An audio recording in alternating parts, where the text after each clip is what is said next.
Assalamualaikum. Waalaikumsalam warahmatullahi wabarakatuh. Ada tingkatan-tingkatan di dalam tarikat Naqsabandiyah itu Iya. apa aja Tuan, dan pengertiannya apa aja? Iya. Kalau sepengetahuan kita melalui kitab Sa'adabiyatul Adabiyah, dan itulah yang kita yakini intisari kitab yang dari Syekh Bahauddin Naqsabandiyah turun kepada Syekh Ahmad Faruqi Syirhindi, kalau tidak silap dia silsilah, takut saya salah bilang nomornya kan, dan turun kepada kita semua, dan ini sekarang udah disalin, dan saya pun memegang kitab demikian, udah ke Arab Jawi melalui Syekh kumpulan, turun kepada Belubus, turun kepada Tebing Tinggi, dan kepada saya. Kalau tingkat-tingkatan begini di dalam dunia thariqah ini tadi, ada faqih, ada khalifah. Ini satu jenjang. Jadi mana yang dikatakan khalifah, berhasil dia di tingkat-tingkatan suluknya tadi, diangkat dia menjadi khalifah. Dan mana yang dikatakan faqih, ini ialah dia lebih jago di bidang ilmu fikih. Tetapi bukanlah khalifah tadi tidak berfikih. Karena kalau tidak ada fikih, fikih itu peraturan. Kalau tidak ada fikih, jangankan Indonesia, dunia ini berhancur. Gak ada lagi peraturan. Itu satu tingkatan ya. Khalifah dan fakih. Naiklah kepada Syekh muda. Syekh muda ini bisa dikatakan dia ini pembantu mursyid. Andai mursyid berhalangan, sakit, dia bisa menggantikan kedudukan mursyid itu sementara untuk membimbing para jamaah-jamaah suluk tawajuh atau taklim-taklim di malam-malam tertentu, di hari-hari tertentu. Sudah dia menjadi syekh muda, baru dia menjadi syekh kubro. Apa tugas syekh kubro ini? Inilah tugas syekh kubro ini, mentalkinkan thariqah tersebut, mengajarkan apa-apa saja di dalam thariqat, misalnya tawajuh, ilmu fikih, ilmu tauhid, ilmu tasawuf, baik melalui kitab maupun sudah tersimpan di memorinya. Barulah Maulana Syaidi Syekh. Maulana Syaidi Syekh. Inilah kalau kita saja sudah dikatakan mursyid tadi yang dipertanyakan ya. Di dunia ilmu thariqah Naqsabandiyah ini ada namanya istilah ijazah irsyad. Dia bertuliskan Arab, ada dia memang kalimat Arab, ada memang udah Arab Jawi. Di kalimat Arab itu sudah diartikan, dituliskan ke Arab Jawi kan gitu kan. Kalau dia masih khalifah atau membantu dakwah guru, dia hanya mempunyai satu stempel dari perguruan tersebut.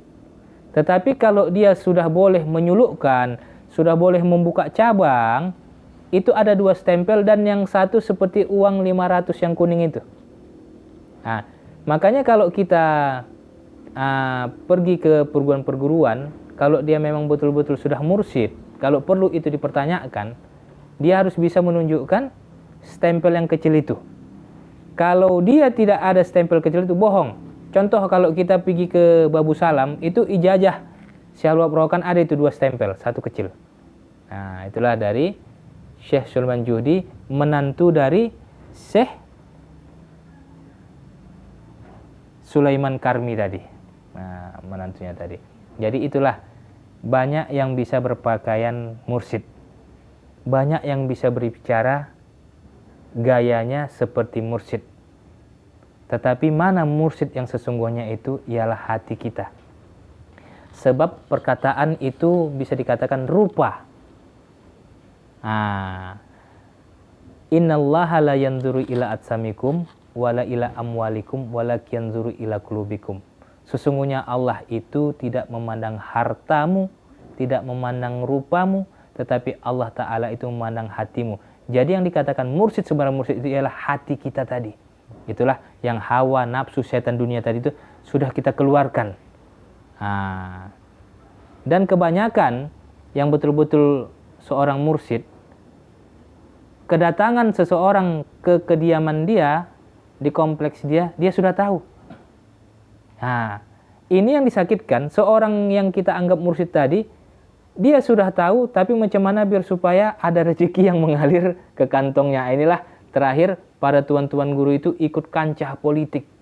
Terakhir, sifat kejuhutan tadi. Nah, karena kita sedikit punya juga ramai kawan-kawan, dia mendukung si A. Tiba-tiba si B yang terpilih, yang memenangkan. Nah, dia pergi ke si B ini terakhir minta tolongnya. Sedangkan orang yang masih di pasar saja mempunyai harga diri. Apalagi seorang mursyid tadi, seorang tuan guru tadi, yang udah dirinya itu diserahkannya kepada Allah. Kok jadi kayak gitu? Tapi itu mungkin sudah lain mengarahnya. Itulah. Ya. Terus definisi tuan guru dalam tarekat ini apa, Tuan? Definisi maksudnya, Tuan guru maksudnya itu apa? Kan ada khalifah. Ya. Setahu saya khalifah, Ya. di atasnya tuan guru gitu. Nah, Itu apa tuh tuan guru? tuan guru ini maksudnya, kita ambil dulu kalimatnya ya. Tuan ini sebenarnya yang sudah dituakan, di dalam perguruan itu, dan bukan tua bukan tua umur ya. Nah, sudah dipandang gurunya Senior gitu ya. dia ini bisa mengayomi rekan-rekannya. Nah, itu tuan. Sedangkan guru itu ialah digugah dan ditiru. Apa yang digugah? Ilmunya. Apa yang ditiru? Kelakuannya. Makanya seorang guru itu ucapan, perbuatan itu harus bisa menjadi contoh, digugah dan ditiru. Jadi dari khalifah, seorang khalifah kadang-kadang dipanggil tuan guru, sebenarnya dia ini harus bisa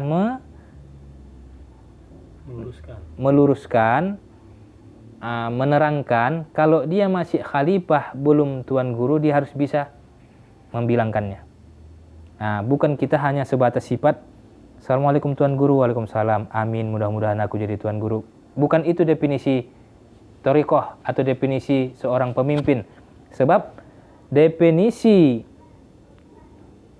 thariqah Naqsabandiyah ialah munajat ilahi anta maksudi waridhoka matlubi. Ya Allah, engkau yang kumaksud, keriduan yang kutuntut. Bukan kita minta sama Allah, ya Allah jadikan aku khalifah, ya Allah jadikan aku syekh, ya Allah jadikan aku tuan guru. Bukan.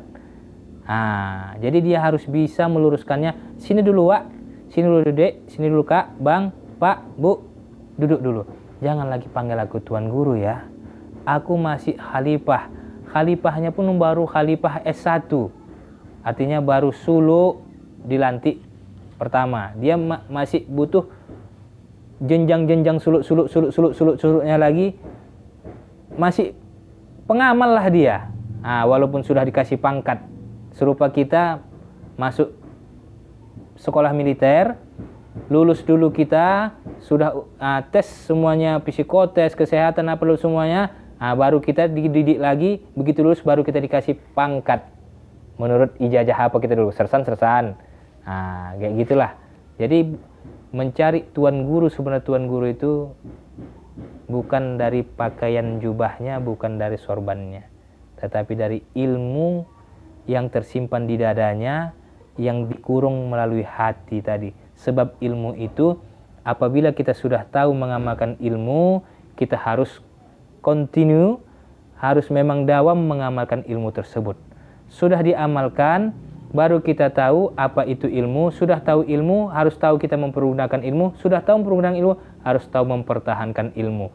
Apa itu ilmu? Termasuk ilmu hawa nafsu. Apabila kita tidak bisa mengendalikan hawa nafsu tadi, itulah ujung-ujungnya si tuan guru, si tuan khalifah tadi terjun ke kancah politik. Apakah salah politik? Tidak. Khalifah Amirul Mukminin Sayyidina Abu Bakar, Sayyidina Umar bin Khattab berpolitik, tapi politik mana yang dimaksud? Bukan seperti politik zaman-zaman kita sekarang. Itulah dia. Jadi secara nggak langsung tuan guru itu levelnya di mana? Tadi kan ada tuan bilang khalifah setara dengan faqih, di atasnya syekh muda, baru syekh besar. baru mursyid. Ah, Itu tuan guru di level yang mana? tuan guru itu di level syekh besar. Syekh besar ya. Artinya dia sudah berdiri sendiri, tidak lagi cabang-cabang-cabang. Serupa saya sekitar 5 tahun yang lewat, masih tertulis lagi di plang persulukan kita, Tarekat Naksabaniyah Khalidiyah Wasamaniyah Khalawatiyah, cabang Pantai Labu Deli Serdang Sumatera Utara. Tapi insya Allah sekarang kita memang udah ada izin dari guru sebelum dia wafat, johirnya masih ada bersama kita, sudah dicurahkannya lah semua gitulah, pendek ceritanya.